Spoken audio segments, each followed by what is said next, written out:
Can you shut this? Go ahead and keep finding seats. I see seats floating around in the middle here. Don't be shy. Push your way through. Knock people out of the way. Get your seat. You want to have everyone stand up. It's great to see such a good turnout for the conclusion of our 2014-2015 Guest Critics lecture series. And I don't think I could have asked for a better conclusion than our final speaker. I had asked her, I think, first to see if she would come as being kind of the anchor, and I was thinking the anchor would start at the beginning as kind of leading things off at the beginning of the year, but actually it's better as the anchor goes to be at the end. So that worked out rather nicely. I'm really excited to have Sarah Whiting here. Sarah Whiting is probably needs no introduction, particularly within the field of architectural education. But even beyond that, having worked for folks like Ron Koolhaas and Peter Eisenman, it has been and is amongst the best in the field. And her work, both professionally and academically, is I think some of the most significant contemporary work that's going on right now. I particularly appreciate Sarah's work within the thesis and her thoughts on sort of if I correct me later if I quote you incorrectly, but the idea that sort of every project is a thesis in the sense that you always have to have an idea, you always have to sort of bring something to bear, that you're not just sort of pushing things into different arrangements and merely solving problems. I will give the official, as I said, although she doesn't need an introduction, I will introduce her because her background is extensive. And for those of you who are less familiar with her work, this is a good overview. This is from her profile at Rice University. Sarah Whiting is the William Ward Watkin Professor and Dean of the Rice School of Architecture. Previously, she's taught at Princeton University, Harvard's Graduate School of Design, the Illinois Institute of Technology, the University of Kentucky, and the University of Florida. As a teacher, writer, and designer, her work revolves around architecture's catalytic relationship to politics, economics, and society, focusing especially on the modern subject, individual as well as collective, and the way that this subject affects and is affected, with an A, by architecture in the city. Whiting is particularly interested in the nature of public life as it is currently being reformulated in buildings and urbanisms of the 21st century. Whiting is a partner along with Ron Witt of WW, an architectural practice that is currently completing the Golden House in Princeton, New Jersey, and the design of the drama division of the Juilliard School in Manhattan. WW has won or been finalists in numerous design competitions, including the San Jose State University Museum of Art and Design, and the Arts and Athletics Building for St. Francis High School in Louisville, Kentucky, as well as urban design competitions for the Toronto Central Waterfront and the San Diego Harbor. Sarah's previous experience includes working for, as I mentioned, Peter Eisenman and also the Office of Metropolitan Architecture with Rem Koolhaas, where she was a designer on the Euromil master plan. Whiting's writings on urban and architectural theory have been widely published in journals and anthologies, in addition to the book Beyond Surface Appeal, Liberalism, Sensibilities, and Constituencies, in the work of James Carpenter. She is currently completing a manuscript on the superblock called Superblock Urbanism, Chicago's Elastic Grid. She's also the editor of a new book series, Point. Is it first one out? Two are out. Two are out. Yeah. Great. Yeah. I'll let her say more about that.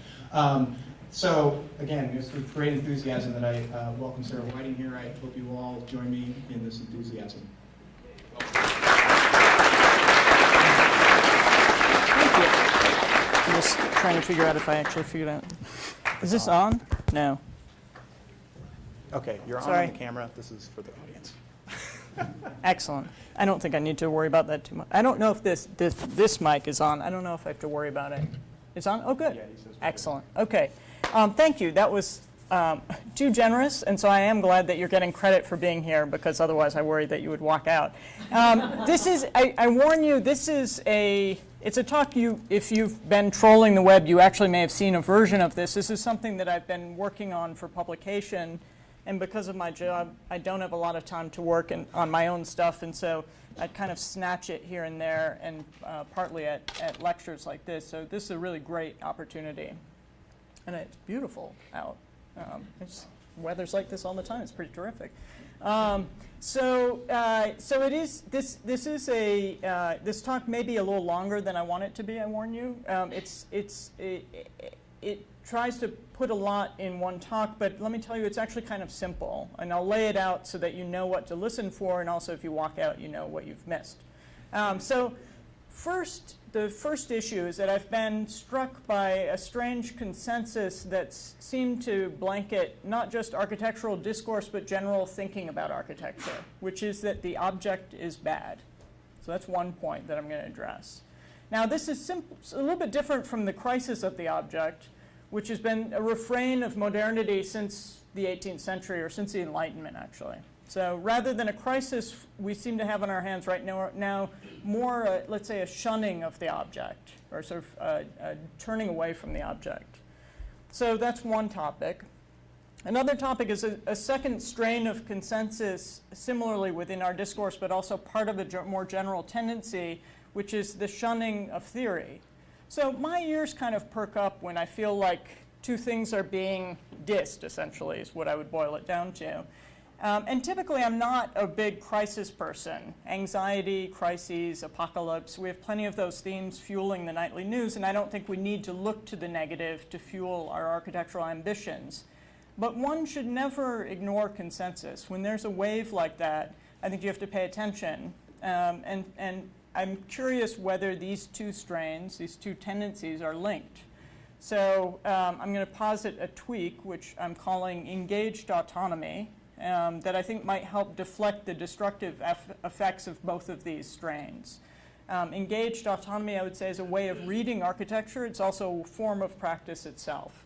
So to actually step back for a minute and go back to Randy's generous intro, I partly wear the hat of a historian theorist, and I partly wear the hat of a practitioner, and I'm happy the fact that those are two things that I think belong together. So this talk does combine them both.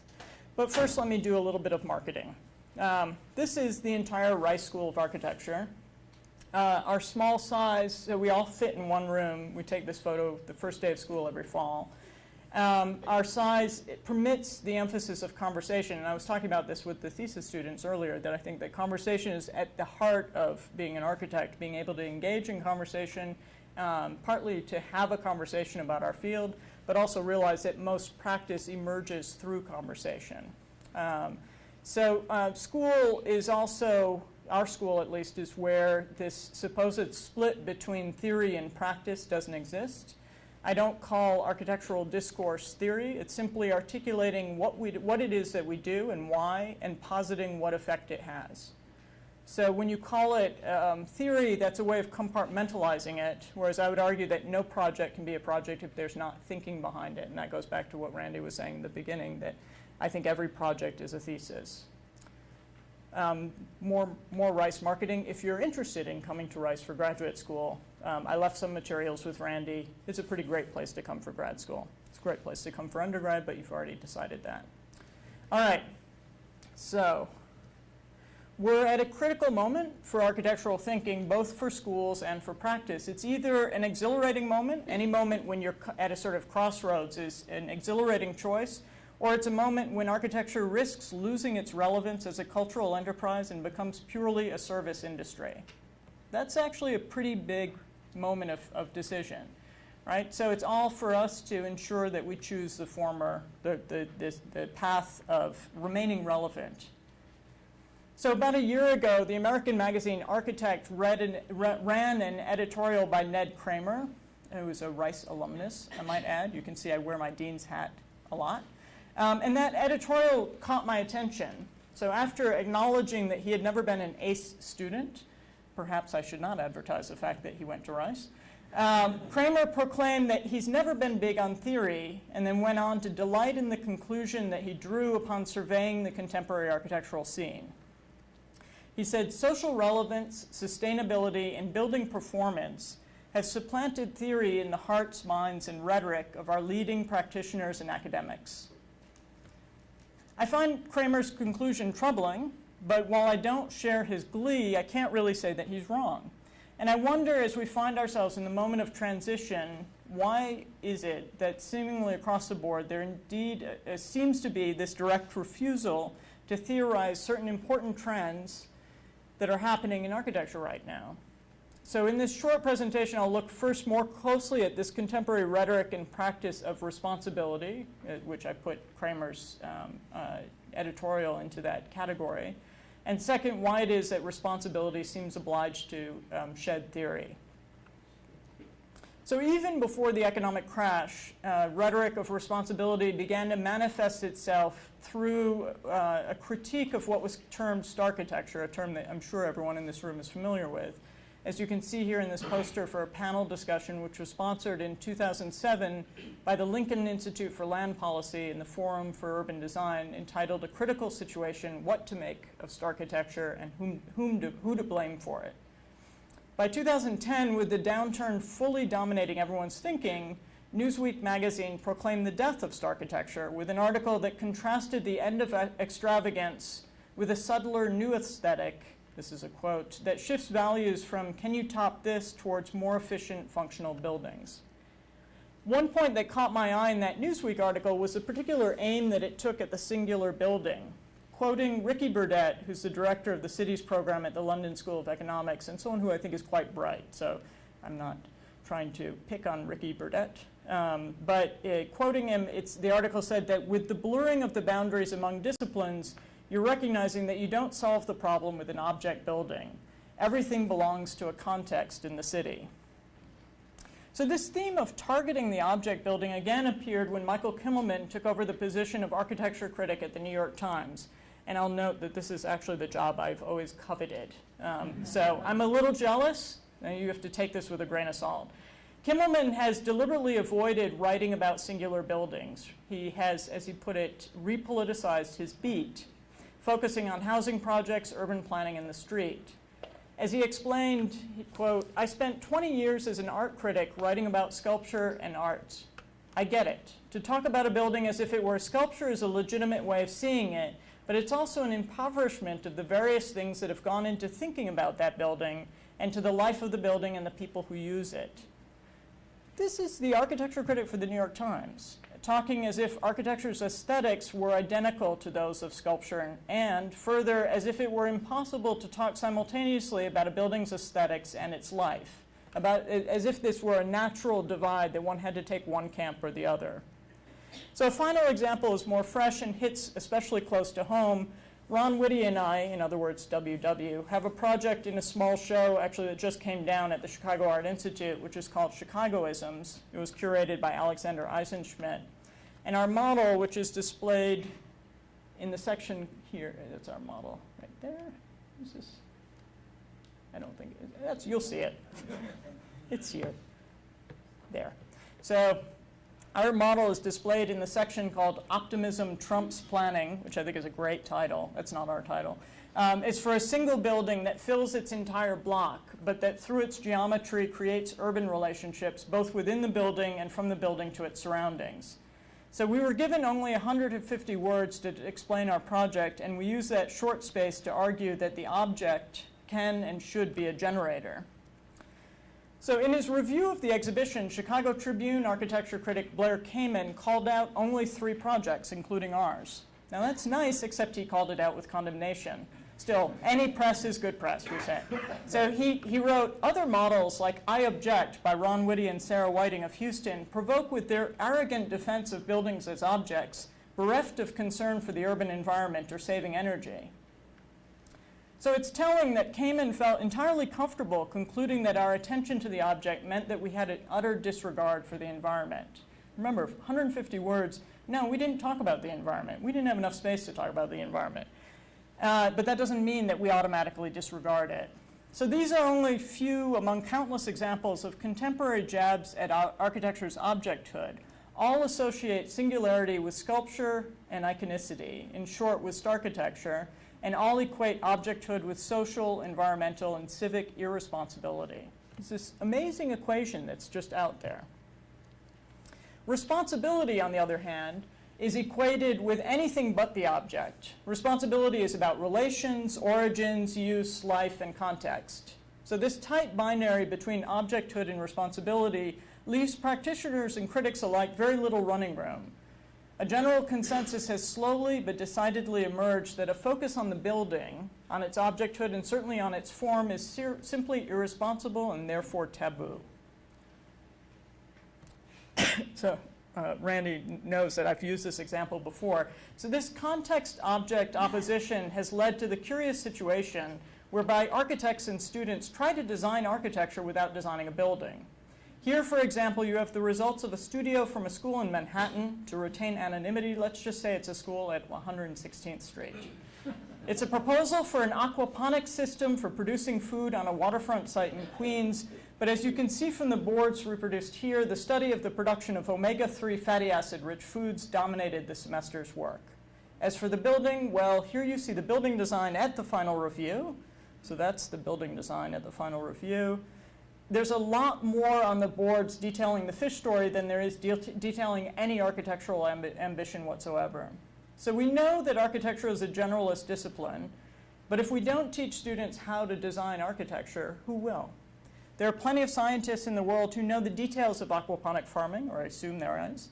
Our job is to work with them rather than to try and become them through design. So our job is to work with them through design. Sure, we need to be able to communicate with other specialties, but it's imperative that we keep design at the center of our enterprise. So advocating for design doesn't mean that architects turn into service providers. It's sad even to have to point that out. Already in 1947, Laszlo Moholy-Nagy argued that, quote, designing is not a profession, but an attitude of resourcefulness and inventiveness. It's a great quote. So the act of designing can be understood in many ways, but most basically, it's a representation, it's drawn or modeled, to figure out and also to represent the form and program of an object. Object can mean anything from the scale of clothing to furniture to a city. In short, as design historian John Hexted has noted only somewhat facetiously, design is to design a design to produce a design. It actually makes sense if you think about it slowly. So, design, in short, is what we do that other fields don't, and we have to take care that we don't start taking that for granted. So, of course, this isn't the first time historically that architecture culture has focused its attentions on that which isn't architecture. Architects are good at reading how it is that the non-architecture affects the architectural, and believe me, that's important. I'm not disregarding that. It's even critical that they do so. So in 1964, MoMA exhibited Bernard Rudofsky's Architecture Without Architects, which was also published as a book that year, which documented examples of vernacular or communal architecture. Architecture produced not by specialists, but by the spontaneous and continuing activity of people with a common heritage, acting within a community experience. Rudofsky's exhibition and book focused on the durability of certain vernacular types. Ironically, upon the 40th anniversary of the exhibition, criticism was levied that he focused too much on the aesthetics of these projects and didn't adequately acknowledge the complex socioeconomic phenomena that underlay these communal forms. So if there's a key difference between the approach of the 1960s and today, it's that these other complex phenomena now entirely dominate aesthetic considerations. For the aesthetic, like objecthood, is condemned to the area or the arena of irresponsibility. At the same time, it's important to remember that objecthood has had its own history, its champions and its opponents within our disciplinary lineage. So in 1967, art critic and historian Michael Fried published his explosive criticism of minimalism, the short essay Art and Objecthood, which pitted a formal understanding of an artwork against its reading of an artwork in a broader context. A second important dialectic in the essay pitched the artwork itself against the experience or the theatricality of viewing the work. Fried favored the objecthood side of the spectrum, condemning the minimalists for letting the theatricality of the viewing of their work overwhelm the work itself. Those of you who've had any art theory or criticism class have surely read this text. So the impact of Fried's critique was greater than he or anyone else anticipated. This was a very short article and it had a huge impact. Fried was not, in fact, interested in a simple condemnation of theatricality. His interest lay in the tension between the viewing of the work of art and the artwork's own autonomy. It's imperative, he wrote, that the formalist critic bear in mind at all times that the objectivity he aspires toward can be no more than relative. but the caricature of the reading of his argument, stemming from his own reliance upon the dialectical contrast between art and objecthood, sealed the fate of the seeming incompatibility of objecthood and context. If, for Manfredo Tanfuri in 1968, the crisis of the object was tied to the eclipse of history, today it's tied instead to the eclipse of theory. 10 years ago already, almost more, Bob Somel and I published in Perspecta a short text called Notes Around the Doppler Effect and Other Moods of Modernism. The stronghold of binaries or dialectics, or more specifically, the tendency for the dialectic to create a caricature of a theoretical relationship, was one of the instigators behind this text. We were tired at that point of seeing student projects that were remarkably predictable in offering a critique of a project as a response to that, or offering a critique without offering a project as a response to that critique. The critical project can be exemplified by Diller Scafidio's installation Tourism Suitcase Studies, which was exhibited at the Walker Art Center in 1991, and which exposed the complex relationship between tourism and war as related forms of conquest. But by the time we wrote the Doppler piece, which was 10 years after this installation, students were mindlessly mimicking this kind of project, not as research or analysis towards an end, towards a proposal, but as an end in itself, merely exposing situations that compromise architecture to the point of failure. So here, for example, is a studio, again, actually from Columbia, and I'm sorry, that's, as I was saying to Randy, actually, I have great hopes for Columbia under its new dean, but it's a whole studio that was on failure and offered it offered just a critique of the field of architecture without offering any projects or ways out. So this was what we were responding to in the Doppler effect. We were saying, we're really tired of people complaining, of people just critiquing. We want to sort of say, okay, what next, right? So the Doppler effect article stemmed then from two problems that we found in the discipline. One was the stranglehold of the binary, which simplified arguments to the point of caricature, and the other was the displacement of architecture by other fields. Our response was to advocate re-emphasizing architecture as the anchor to interdisciplinarity. Architecture, as we all know, and I think this is why most of us come to it, is a generalist enterprise. But it's imperative to avoid getting lost in the generalities or to think that the generalities are sufficient. Our job as architects is to approach that generalist landscape synthetically, and the key to that synthesis is design. I'm repeating this point, but it couldn't be more important, and more specifically, a design project. So we advocated a turn from the merely critical to the projective. That is, we made a call to our colleagues and our students to advance projects. And projects, we should be clear, are not analyses, but propositions. The Doppler piece was misread as advocating post-criticality and being anti-theoretical. And it's here that I return after a long digression to our contemporary situation whereby theory seems to have disappeared from our discipline altogether. First things first, Bob Somel and I are not to blame. Neither of us has ever used the term post-critical or post-theory. We've always used the term projective. And neither one of us has advocated an anti-critical stance. What we lamented was a situation whereby criticality was like a scratched LP, an analogy that means nothing to most of you probably, that kept repeating the same chord over and over again. For criticality to operate as a theoretical approach, it needs to pose a critique and then advance beyond it. And it had become stuck in this endless loop of merely posing critiques. So the fetishization of the critical project, the caricatures that arise from the overemphasis on the binary and the condemnation of the architectural icon have all worked together to stymie any architectural proposition. But I'd argue that despite the strength of these forces, we're beginning to see a new kind of architectural production taking place. In other words, I'm actually optimistic, despite all my grumbling. I'm optimistic that despite the critics who are all trying to distance architecture from its objecthood, practice is actually right now at a moment where it's beginning to pursue means of changing that bias. And it's imperative that we call attention to the moment in order to take advantage of it. In other words, I see a sea change coming out of practice that's actually pushing up against this model. Last fall, I moderated a panel of 3 young designers, Bjarke Ingels, Shoei Shigematsu, and Dror Ben-Shetrit. And throughout our conversation, which was about the architecture of the 22nd century, which was an assigned topic, not one I would choose. I find the 21st century hard enough.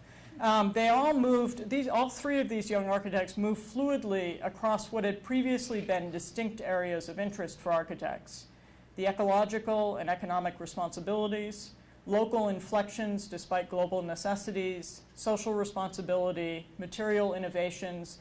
These are all givens for these three practitioners. Now, these are three architects who many might quickly dismiss, putting them in the stark architecture camp, which, remember, is never really meant as a compliment when it's used. Both Bjarke and Scho are products of OMA, and I admit I am too. And of course, Rem is probably one of the most targeted stark architects today. But all three demonstrated, and not in a forced way, their commitment to the responsibilities named by Kramer: social relevance, sustainability, and building performance. In short, their architecture and their arguments alike are notable for their immediacy and their accessibility, intellectual accessibility, I want to emphasize.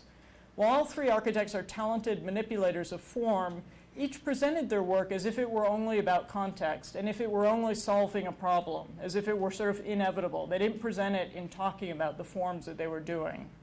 And interestingly, while all are extremely intelligent, each presented it not tied to a theory, agenda, or ambition. So I was very intrigued by this. They're all about the same generation. They're all, I think, sort of just hit 40.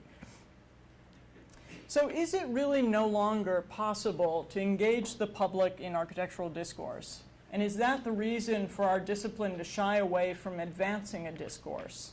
Trained as an architect, the cultural theorist Siegfried Kracauer served as a Berlin correspondent for the Frankfurter Zeitung throughout the 1920s. They don't get extra credit. Writing cultural criticism that made people read the world around them in visual ways that weren't possible without him. In other words, he taught an entire public audience of the newspaper how to read cultural objects in the city. So he wrote about lobbies, dancers. Whoa.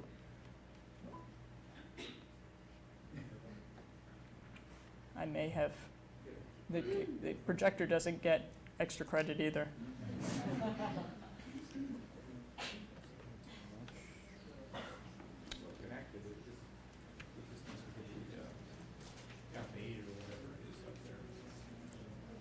F8, I think, was a solution like 10 years ago. I don't think it's, no, it's not working now. Let's see. Oh, wait, I didn't hit, yeah. Oh, wait, that might do it. Hang on, you might be right.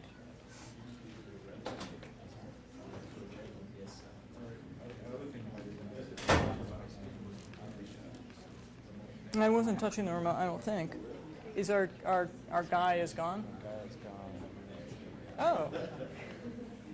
Wow, that might solve the whole problem of this being a little too long. Yeah, that's true, it probably will. Yeah, why don't you do that just in case? Okay, I'm not going to start pushing buttons on that just in case. That maybe you want to maybe escape and start it again. That might be. Let me just try this.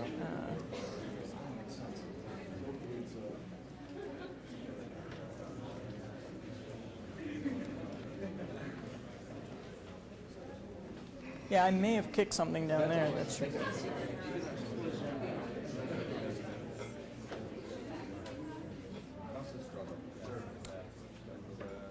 Hang on, that might. Whoa. Okay. Give it a minute, that might do it.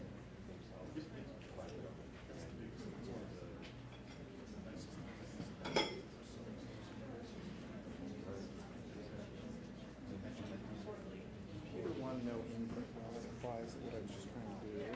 Is it here?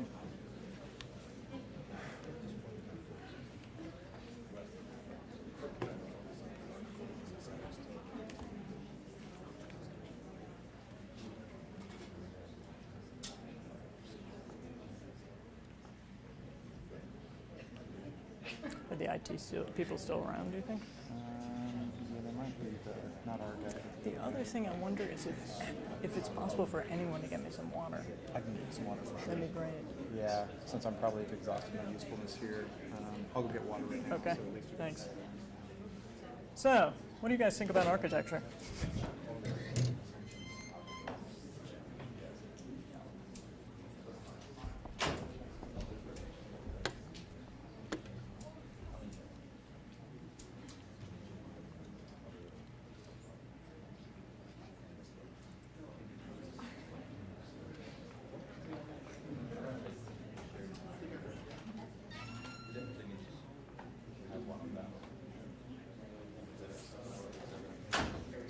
None of you young people knows how to help this? You could try. You get extra credit. Oh, see, now you really came to the effort. See, I hate so it. Yeah, so I did FA, which was smart, and I got so you want extend, or I think it's extend, but when I hit that, Duplicate. you try duplicate. Yeah, get duplicate. Let's see if that works.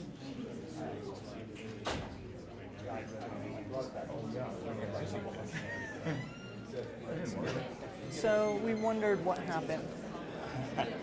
Oh, there it goes. You were right. All right. Okay. Don't be too far away. You are. All right. Do you, oh, actually, no, so that's wrong. That's not mirroring anymore. So I need presenter view. And that should just let you do the extended.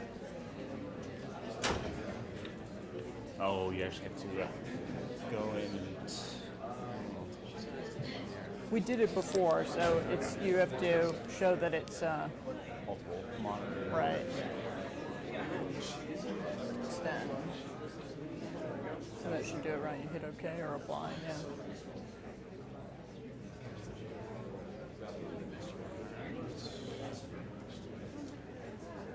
Don't go too far away.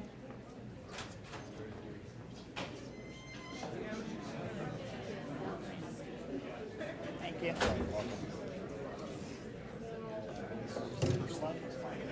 That's the slide I'm using. That's where I'm at. So it's 26, yeah. There we go. Brilliant. Yeah. All right. I hope you all stretched. Seems to be working for me. I think it's a connection, so I'll try not to go near the screen. All right, we're all back? Yeah, I'm not sure. Oh, yeah, that's a good point. Yeah, okay, smart.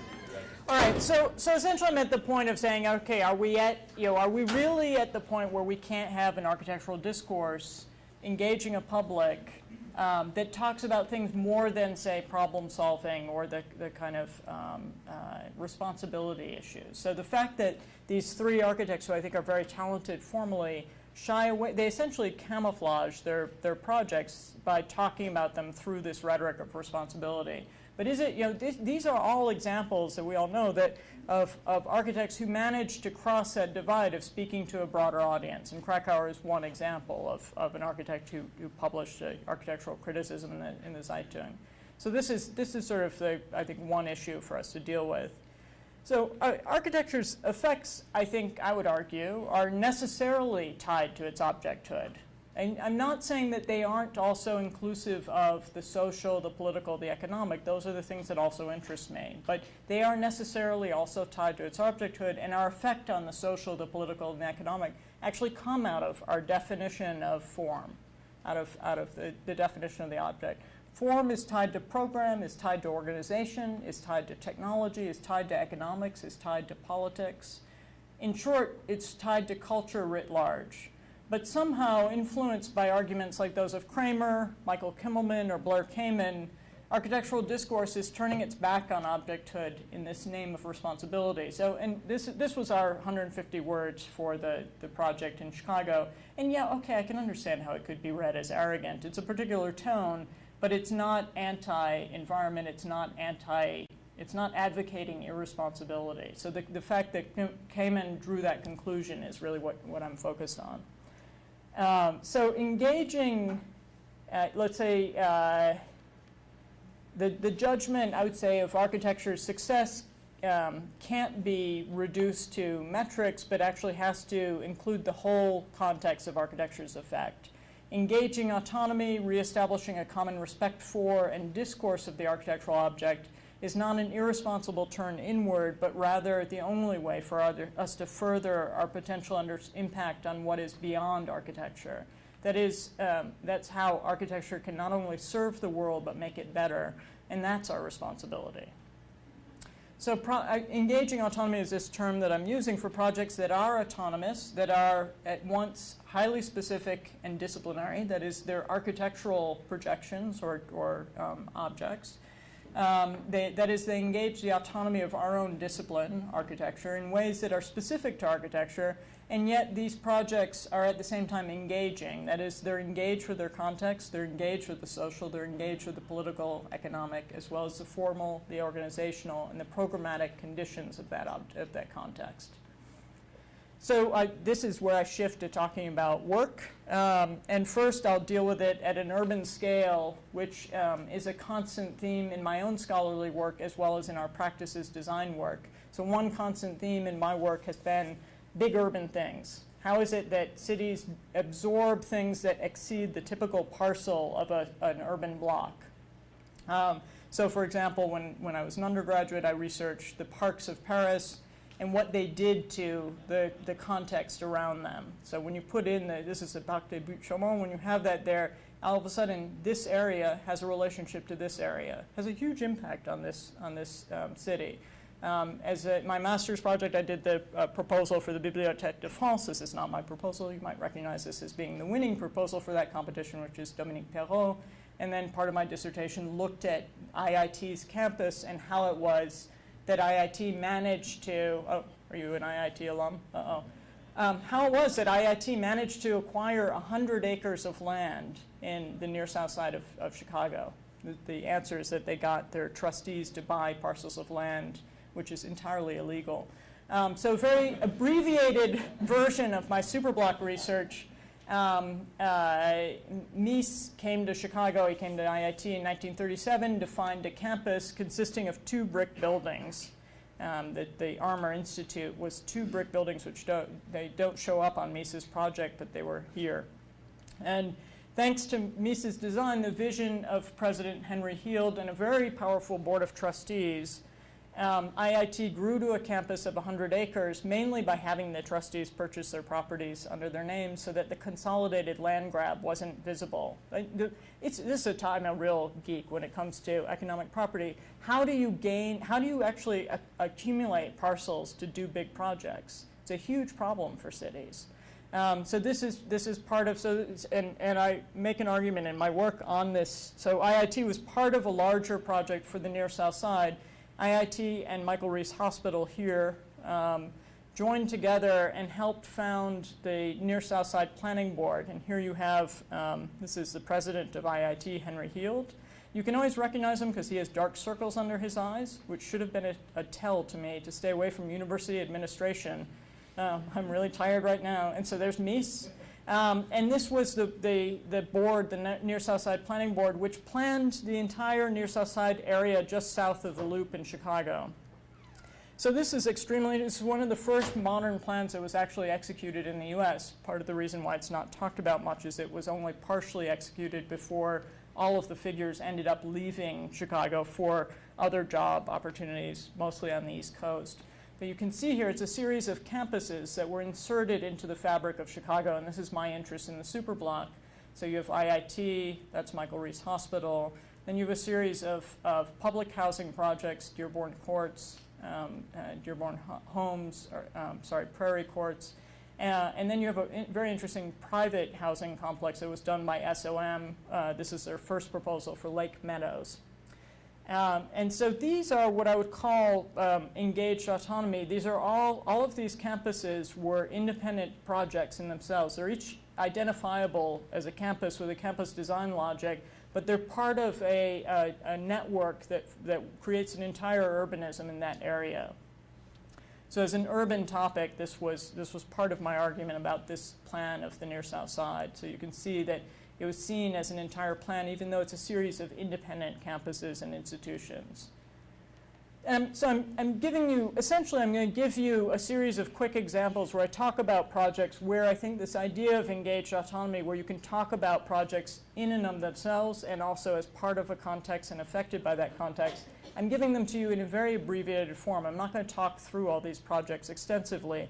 That was the one research project. This is why I try and explain that you can be a historian theorist and also a designer. The rest of the projects will all be our design work. But also at the urban scale, very quickly. We were hired by a firm to do a study for the facades only for 12 towers that were already under construction for a mega block in Changsha, China. So Changsha, I don't know if is anyone here from Changsha? We have some students from Changsha, actually, so I always have to be a little bit careful of how I characterize it. It's a big city, not surprising in China, where a lot of projects are being added to this big city, and they're just one tower being added, trying to look special, next to one tower trying to be added, next to look special. And you realize that when you're in a context of a lot of individual buildings, it's a little bit like pouring water into water. Everything becomes exactly the same. It becomes so all of these individual attempts become invisible, right? So part of what I'm saying is I'm not talking about engaged autonomy as individuality per se. So part of what we try to do is figure out, okay, how do you address this problem? How do we address these 12 facades if we don't want to just repeat what's being done, this sort of endless sea of individuality? And we decided that it actually was an issue of the facade, an issue of this surface. The facade, building facade is how these buildings relate to each other and how they relate to the city. Also how they relate, the vertical face, how it relates to the plinth of this block. So we decided just to focus on the facades, and since these buildings were already under construction, we had actually about this much wiggle room. We could work with, we could displace the facades by just a little bit, a little more than that. But you can see what we did is we decided to create a band of facades that were displaced so that we started to have logics that weren't the singular building, but started to read logics across these 12 buildings. So again, this was our wiggle room. That was about all the room we had to work with. And that's what we ended up with, is a series of facades that displace. So again, you have essentially this mega block turns into an object of its own. It turns into a project that's legible as a clear project. It gains legibility in this sea of invisibility. And it has, at the same time, it's done through a contextual move of tying all these buildings together. A last urban project that I'll show, again, to talk about this idea at a larger scale. And again, I'm doing this to say that we can talk about form, and it's actually good. It's a good thing. So this is a competition entry that we did for the Kaohsiung Pop Music and Maritime Center in Taiwan. Taiwan has had a series of these competitions that join programs together. Another one they did was an art museum and a library. But these big national competitions that they've done, and international competitions they've done every year. This one interested us quite a lot, mainly for the pop music quality, because pop music is very interesting in that it's both individualized and collective. You're either listening to it on your headphones just on your own, or you're in a concert and you're part of a larger collective. And so this we thought was actually quite parallel to the issue that we were looking at in architecture. And we decided to use this competition as a chance to actually investigate form and its effect on program by looking at one of the hardest forms to deal with in architecture, which is the circle.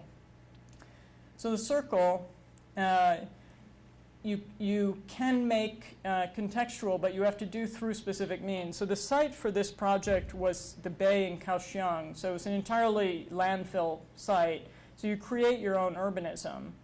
And what we decided to do was create all buildings that were circular so that there was, again, an identity to this, this complex within Kaohsiung. It stood out, obviously, formally. But they all had a relationship to one another. So there was a banded landscape that tied into the context of the city, and then these circles, which were all individual parts of the program.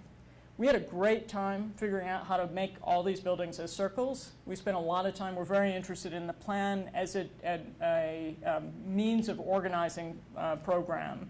And so part of this project for us, which was a research project we saw it as, was really understanding the geometry of the circle and the ways that a plan could be taken out of that. The project here, we weren't happy with our renderings. We're still, I think, and like most people, I think it's the facade or materiality is still a difficult question when you're, especially when we were generating a plan-based research. And so we went back actually and redrew the project after submitting it as a competition. Here you can see part of the work was saying that even though each one of these is an autonomous circle and an autonomous program, they're all joined together by a path that actually goes through or around each one of them, intersecting through geometry, either tangentially or as a radius, each one of these circles.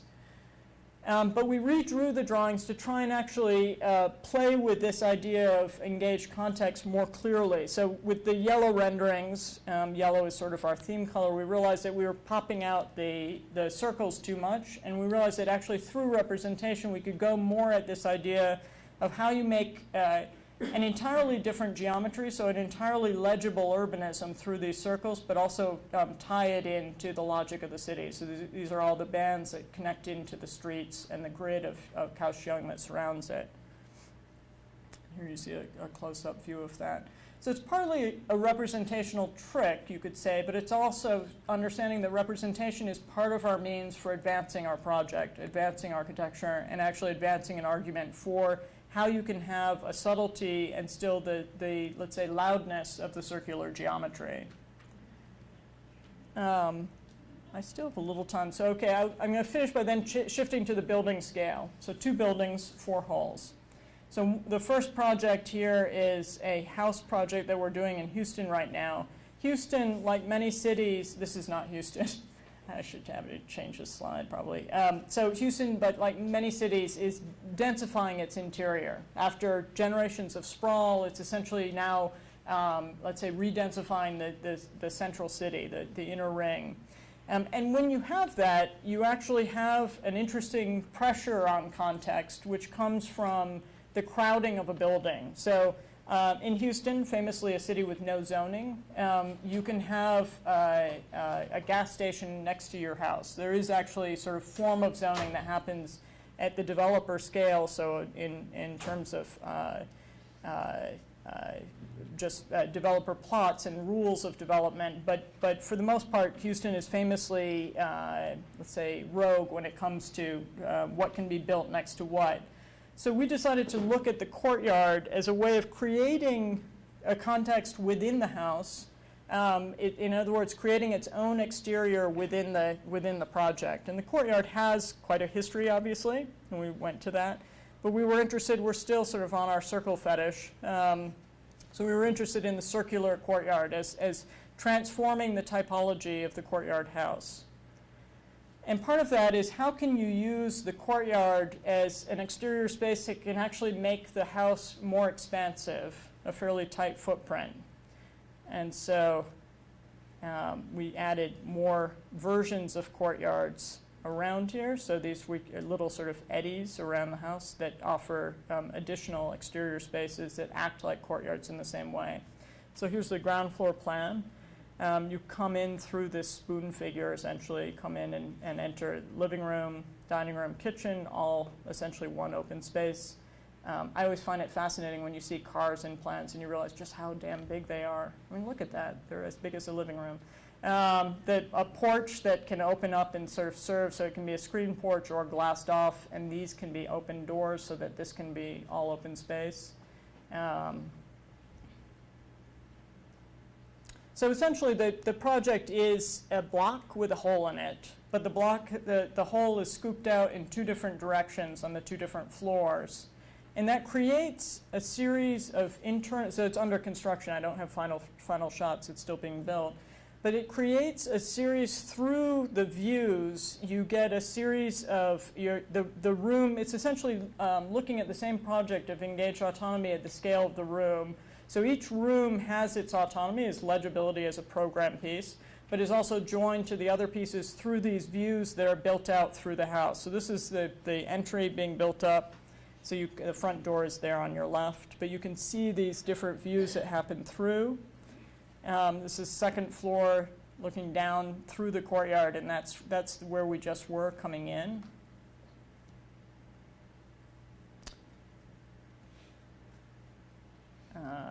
That is supposed to animate, and it's not going to. That's okay.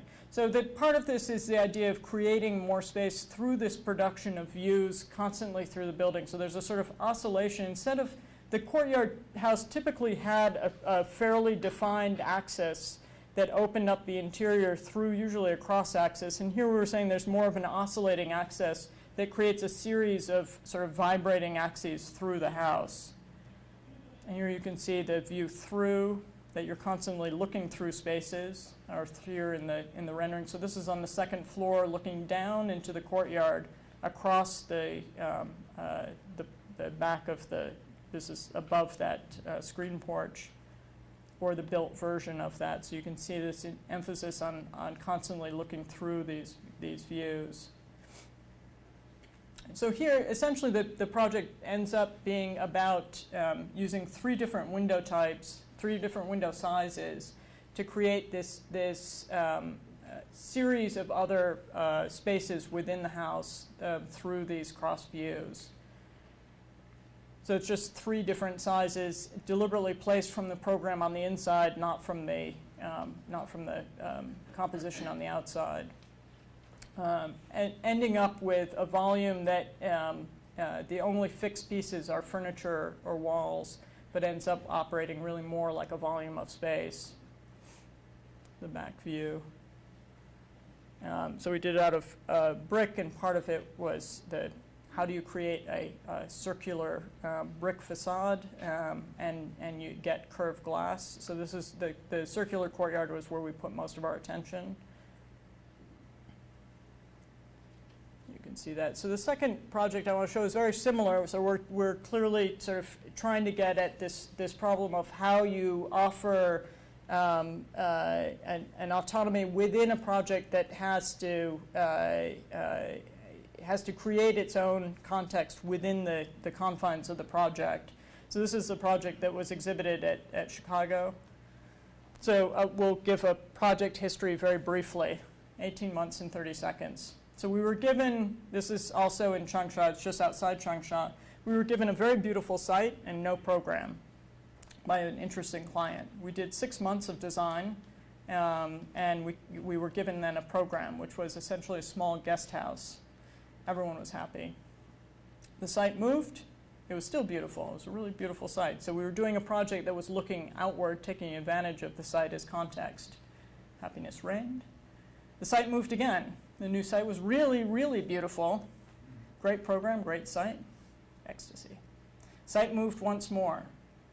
It was ugly. Very, very ugly. The client decided she didn't know what should happen in the building because it was going to be a guest house, but now it moved to this ugly site. She was just trying to gain property. It still ties into my interest in property. And she finally found this property, which was, she figured a site which couldn't be used as a guest house because no one would want to stay there. So all of a sudden we were given this site, and the program was evacuated. Ugly site, no program. So we were back to square one. We'd been working on this project for already a year. Then we realized that the square was actually pretty interesting. So we decided to create our own context. We had been working on a project that constantly was looking out. We decided to create our own context. And this actually preceded the house in Houston, although it'll end up being built right after. But we did essentially a similar thing by creating 3, not holes, well, they're holes, but they're essentially thumbprints, that create a space, a building volume that allows for different programs to take place in the project. Yeah, none of my animation, I didn't carry over my animations when I brought it from my Mac. I'm sorry about that. So what we did is we actually created a book called 100 Plans Are One Plan, where this plan accommodates 100 different uses. And it's partly saying, okay, it's not a loft space. That's one form of flexibility. But how do you offer flexibility or a possible world that has definition, has formal definition, and has an identity that's not just a big shed building. It's not a Home Depot. So we by creating these 3 zones, there's a sort of larger space, middle-sized space, little middle-sized space, and a smaller space. You actually have the possibility of different functions going on in these different spaces, or they can cut across these courtyards. So these are the holes that are courtyards that go down, like the hole in the house. But these are courtyards that cut, these are little decks that cut across those courtyards. So this is the project as it's undergoing design development with, again, an idea of through the courtyards, you're not creating just one vast space, but you're creating deliberate relations across the spaces, again, through form and through geometry. This is an extended flattened projection.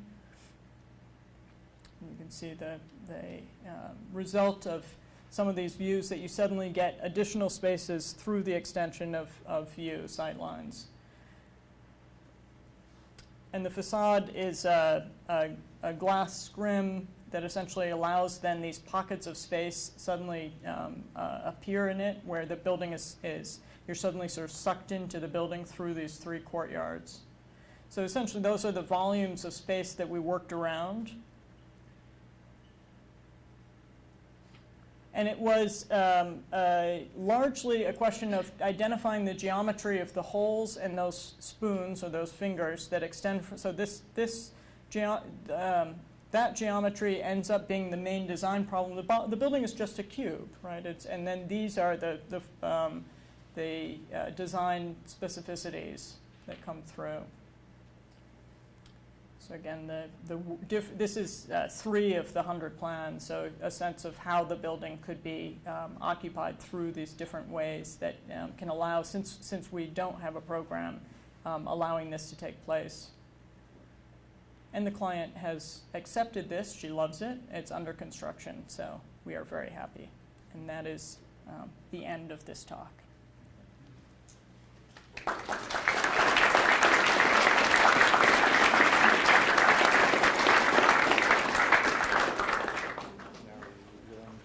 I will entertain questions. I realize it's sort of a lot of material at once, but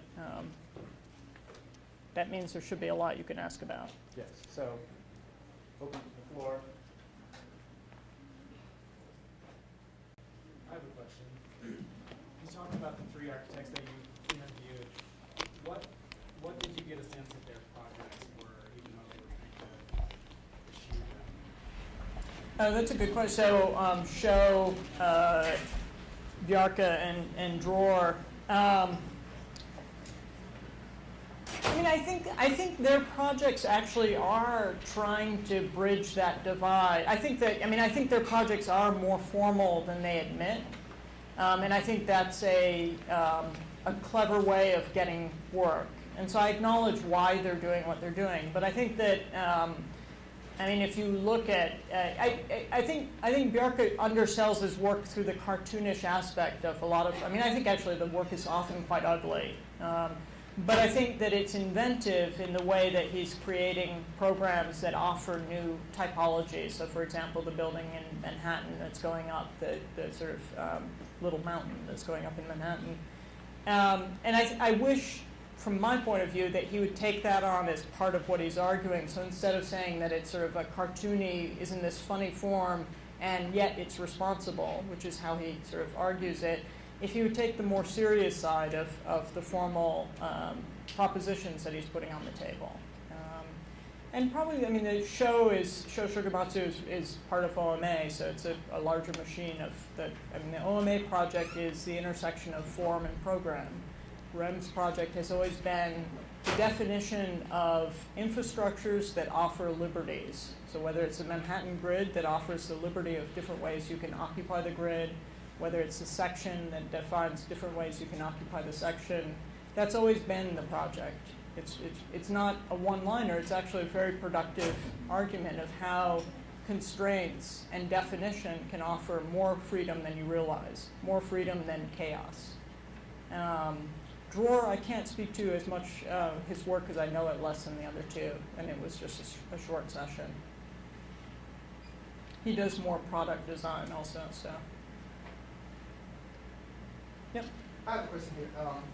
I think as Chinese, it's great to see most of your work you show today is happening in China. I think that we decided to have a strong, different culture, perception of the space. So I think most of the discussion now you talk about is about how you reach the form, the idea about the form. So, but I think that probably during the design process, you also have a lot of challenge on how to convince the client to accept those forms, because these forms totally are non-Chinese. So how they accept that? Oh, that's actually, I mean, our client is for this project is quite astonishing. She's a young businesswoman who's trying to develop this model of business tourism sites, and it's sort of something that she wants to be able to reproduce. And so when she first saw the first project, which didn't look like this, that was a project that looked outward because it had this beautiful organic tea plantation around it. But it was unusual design. Her first reaction was, I've never seen anything like this. And in America, that's the kiss of death. When you hear that, that means there's no freaking way that's going to be built, right? Whereas for her, she said, that's terrific. And so I think that there was I think that there's a certain optimism about what architecture can produce as an emblem of change right now in China. I thought so. I don't think convincing the client has been as hard as one might think. I think that's changing. I think the context in China is changing. It's an interesting moment. In part, I think there's a backlash to architecture that's happening there too. And I think that there's also a sense that a lot of Chinese have gone off and now can come back, so there's enough Chinese who can do the building in China, and why depend on Herzog-Demeron to build the bird's nest? And so I think there is a new contextualism that's arising there. And I think it's an interesting opportunity to alter the question of contextualism and say contextualism doesn't have to be kitsch. I'm going to try and look like the Forbidden City.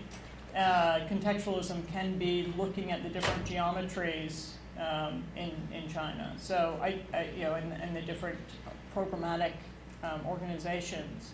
And so I think it's actually, I think it's a conversation that's at the cusp of changing, and it's a very interesting context for that. Others? Yep. Very pragmatic question, but what has your client decided to do with this? With this, I really am sorry that the animation didn't show, because it offers different possibilities of occupying the space. There will be some retail.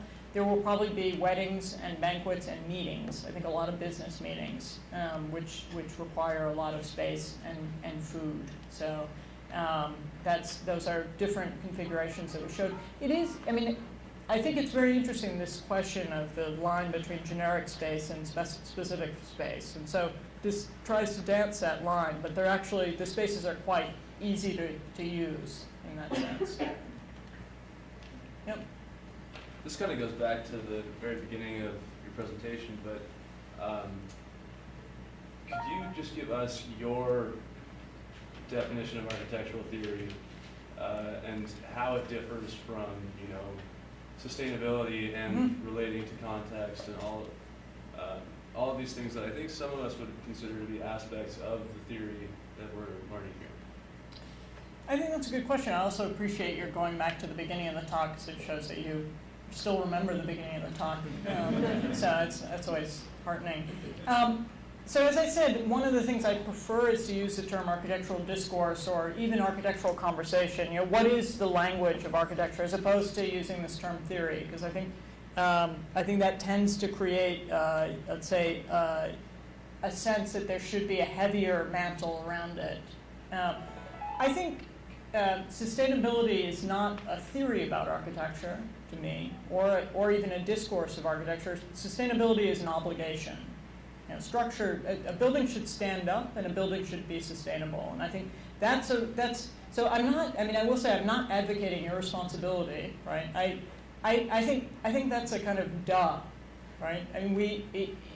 We are stupid if we don't embrace the fact that we are hurtling towards world destruction if we don't try and conserve our resources more, right? So, but that's not a theory. That's a given. That's an obligation, right? Context, I think, is more, that context also isn't a theory. Context is a given. How you deal with context is a theory. So theory or a project in architecture is what you propose to do with architecture, what effect architecture will have on culture. And so with context, you can have a theory that I'm going to be anti-contextual, famously runs at fuck context. Right? So that's a quote. It wasn't me. I know I'm being recorded. So that's an attitude towards context. Robert Venturi had an attitude towards context, which was how do you make a building part of its context. And here, we're trying to say, okay, you can be part of context, but that doesn't mean you go invisible. But that's an attitude. So I think attitude, a discourse, the reason I like discourse is if you can't get someone to talk with you, if you can't get someone else interested in what your idea is, then it's not that interesting. So I think those are terms that are better for saying what's your project in architecture. And this is really, engage autonomy, or I object, the idea that the object is something that should be re-articulated today. Those are what I'm interested in and what our practice is interested in for now.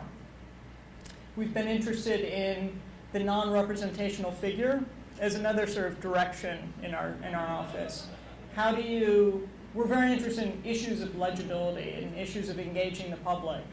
How does the public understand architecture? Oftentimes we dumb that down and we say, a building needs to either express its use by a sign or its shape. So think of the duck or the decorated shed, right? And we think actually people are smarter than that there are ways that you can actually engage the public through geometry, abstraction, organization of space and form that can excite the public, but not just architects. So we have a certain optimism that the public is smarter than a lot of people think. So those are certain threads that go through our practice. Just to go back to Pablo, this type of question I think ties to this. It seems like you're talking about theories sort of making space of sort of practices, right? So there's things that are running out, sort of giving an idea, connecting in a way. And I think Pablo is that in terms of sort of posing that as a way to look at architecture is really interesting. I'm just curious to hear your thoughts about, do you see that as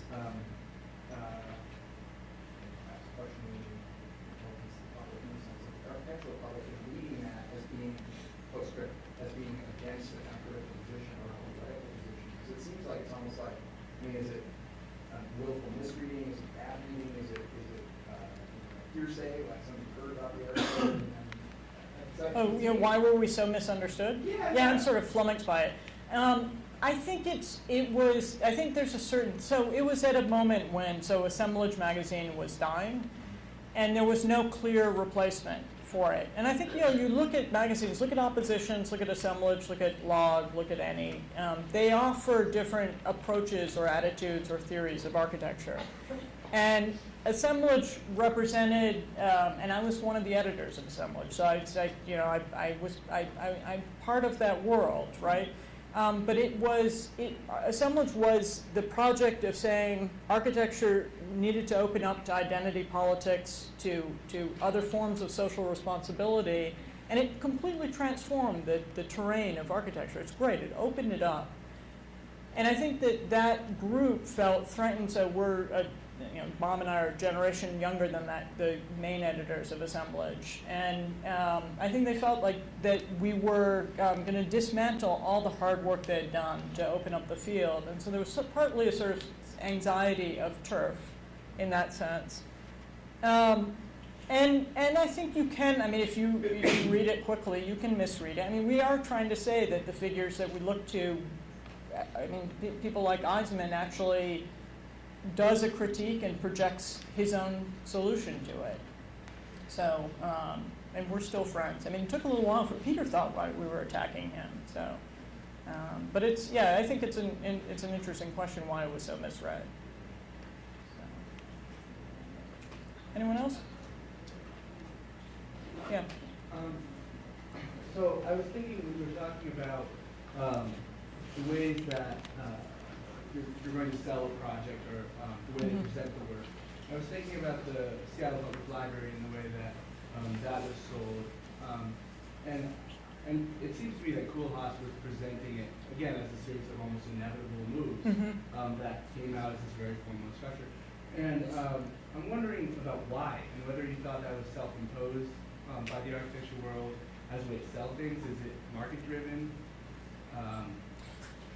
Where did that tendency come from? Yeah, I think the inevitability is an interesting, the inevitability of the argument as he poses them is a good way of saying, okay, so is that market driven? I think actually it's inevitable, but it's not, it is about the cultural intersection of form and program. So the cultural intersection of these blocks of space with these blocks of program. And what happened, it's essentially a fat version of the downtown athletic club of, instead of taking just the floors, it's actually expanding them and turning them into these blocks.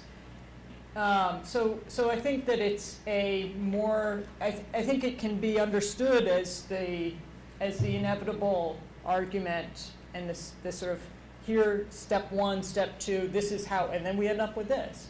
But if you read it more through the nuance of what it does to transform the type of the library, it's astonishing, right? So it's a much, and I think you could say, okay, that the inevitable argument sells it to, there's a group that will hear only that and will buy it and think, okay, it makes sense. And then there's maybe a group that will understand more of the nuance. I think Seattle is partly due to Rem and also Joshua Prince Ramus, who was the principal designer on it, but it's also due to an astonishingly smart client. I think that's a project where you can't disregard the role of the client in making that happen and in help. So she actually pushed the project further. And in fact, that's a sustainable project. It's actually an inexpensive for what it is project. And those are things that we tend not to believe about that building, but they're true. And it's partly the client kept a real cap on it and really pushed at it. So I think it's an interesting example. It's also when AMO developed in the office, so it's all of a sudden the production of the argument became an office in itself. And so I think that maybe and part of that, I'm going to go on a little too long, but part of the birth of AMO came out of Rem seeing Arthur Andersen, which was a form of McKinsey, right? It precursor, it was like McKinsey, but it's now, I think Arthur Andersen doesn't exist anymore. But essentially McKinsey, Bain, Arthur Andersen, these consulting firms, Rem had conversations with some of them to do some possible projects and realized what consultants do are what we do all the time, but we do it for free and they charge money.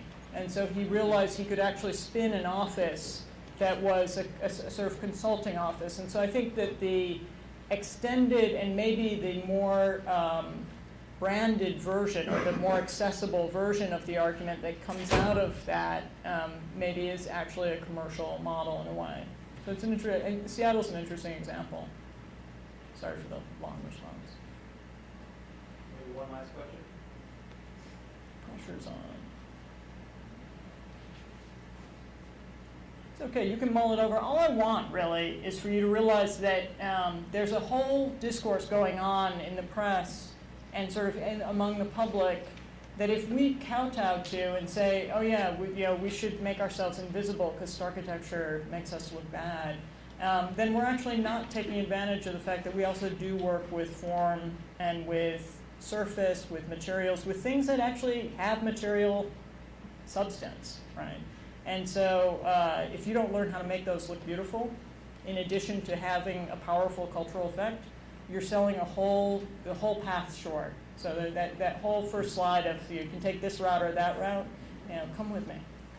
So, all right. I want to say one more thing about Sarah, just as a closing, is that just in terms of her generosity to come here. So she flew in to Lewiston. She wedged this into another trip she was doing just to see us. So she came into Lewiston at 11:30. She's flying out at 5:50 tomorrow morning. So she just literally just kind of flew through here. It's great anyways, but it's actually great if you took the effort. Well, that's sweet. It's great to be here. Thank you very much for sitting through it.